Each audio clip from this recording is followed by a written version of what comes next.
Welcome back to the Honey Podcast, and this is season 2.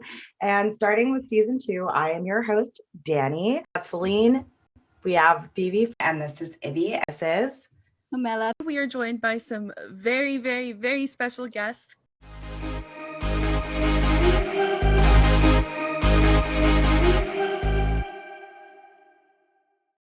My name is Brennan Ferris. One of your biggest videos is you eating a tarantula. That's horrible. I have eaten a scorpion too. Which one tasted better? The spider. Spider was salted, so. We got some seasoning. Yeah, the scorpion. I don't think any amount of salt would have made it good enough, right? This is Brennan B Brown from Wheatus, and some people know him as BBB. My phone's blowing up, and I look, and it's like all this video footage of Madison Square Garden. Oh my God. And I'm like, we never played Madison Square Garden. Who is it? And it was One Direction. It was and the first image of it was Niall singing, and I was like, oh, this is that English boy band. Oh my God. It's just kind of, it was them starting to blow up in my face a few blocks away from where it was. So that was strange. And Allison Kimball. How has the industry changed from when you started up until now? It's really wild to me how much it's changed, actually. I think the evolving industry is still super new, and people often overlook that. And I've realized, and I've witnessed firsthand how much has evolved and changed, especially with just being so much more inclusive, so much more diverse. And it's honestly just making for such a healthier industry, and it is amazing because it just keeps getting better. And clients just really cater to who you are as a person now. And I have not had really any bad run-ins or experiences or anything in such a long time. It's all just been super welcoming, super just inclusive, no judgment. And it's the industry is becoming such a better place now, and I'm really grateful for that. Keep in touch. We have Jad and James. I always try to think of how's the person reading this gonna feel, and that's kind of how it is with songs. It's how's the person listening to this? We want to make the message and the emotion of the song as clear as possible. People just want to relate, and they want to understand it.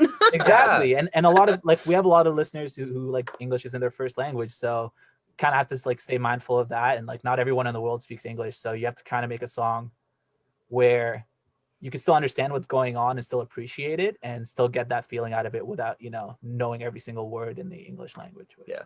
And we have Johnny with us. You guys are great. I know a few of your team members, and it is fun. You can tell that everyone really enjoys it over there, and but you work hard and you do a lot of different things. I'll be chatting to someone about this and I'm doing this, but then I've also picked up this, and I'm like, that's nothing.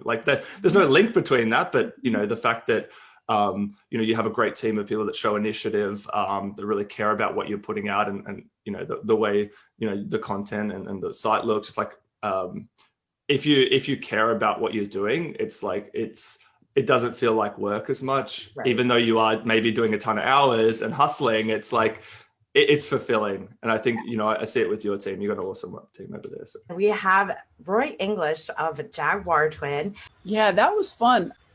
My best friend, who's also my manager, we wanted to do something that really, because the song has so much depth in it. I'm well, but it also is fun.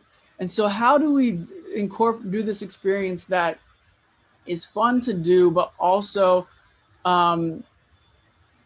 holds a mirror to the person on the other side of the mirror? So we came up with this concept that you smile and you have to hold it for 3.5 or whatever long minutes, and it's incredibly difficult to do.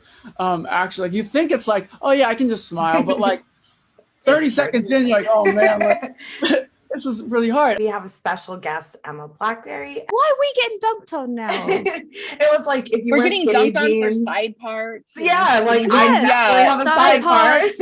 Side parts, liking Harry Potter, loving avocados, and not being able to buy houses. Or millennials have the nerve to mock us you're old, take us to school. I was hello. I'm 29. I'm not 50. We're basically boomers now, so that's it. You know, hoping that Gen Z would start taking our side with stuff, because, you know, when everyone was going, oh, okay, boomer, you know, millennials and Gen Zs were both doing it, and it was great. And then, you know, the boomers got mad at us, being like, oh, you millennials with your shutting down libraries, and we're just like, yeah, okay, you got nothing on us. So they're dunking on us, and then Gen Z turns on us as well. Like, oh, you guys buy cups that say live, laugh, love. And it's like, no, we don't. No, That's our parents. Parents. No. Oh my gosh. I have Molly Core. I'd love to become a better producer. I think more women, we need more women across the music industry. Yes. All roles, not only like, Yes. but also like, you know, within the business side of things, you know, A&Rs, management, people who are working on the label side. So big up women in the music industry. Yes. That was a big topic of one of our recent podcasts as well. We were just hyping up women in the music industry. It's sometimes we don't get taken seriously. So I'm with you on that, and we're gonna do it. 100%. I think it is it's an amazing time for everybody to come together to support each other in all sorts of, you know, minorities. And his name is Kyle Matthew. Who would you say like inspires you the most, like with your comedy? I love Steve Carell. Oh my God. I mean, yes.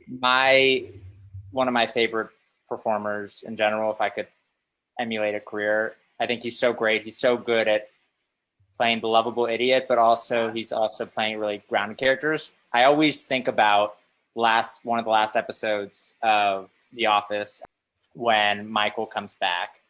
And it's such an absurd show in so many ways. But when Michael came back, I got emotional. Oh yeah. And for a character to be able to make a character like Michael Scott connect with you in such an emotional way, that is something that for a character that's so loved, even that I think is underappreciated. Yeah. What he was able to do with that role. Yeah. Joining us today is Barry Conrad. Opportunities to speak to artists like yourself and ask questions that we feel like are actually important and not just fillers.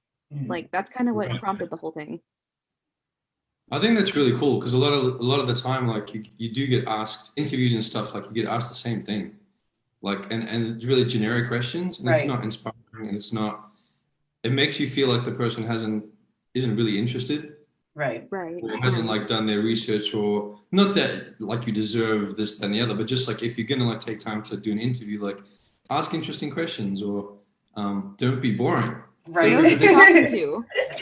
I think it's so much more interesting to do things this way, just because we get the opportunity to kind of learn your personalities, and like that's what the world's all about, learning these people's personalities and getting to know them other than an artist. Joining us is Michael Justin Barry. What I learned was, with all of them at least, is that the casting director is usually the only other person in the room rooting for you as much as you are. The best problem they can have at the end of an audition session is too many really great choices, which makes it a lot less scary for me now when I go into audition. Knowing that, I feel like I have a friend instead of somebody sitting behind a table coldly judging me. Right. Like, I know that this poor person is probably fielding 600 emails from everybody on the team, you know, the producers saying one thing, the directors, the writers, everybody's pummeling them with information while they're trying to focus on you. So it just makes me feel so much better knowing that they really are in your corner and all they want is for you to succeed. Joining us today is Cherry Moon. International Women's Day was the mark for the song. And I feel like, you know, there's also so much going on in the world with women making huge and leaps and bounds and accomplishments and achievements that we got to celebrate, you know what I mean? So I felt like, you know, this could be a great anthem to do that for girls and women all around the world, celebrating who they are, how far we've come as women in this world. I mean, it's amazing.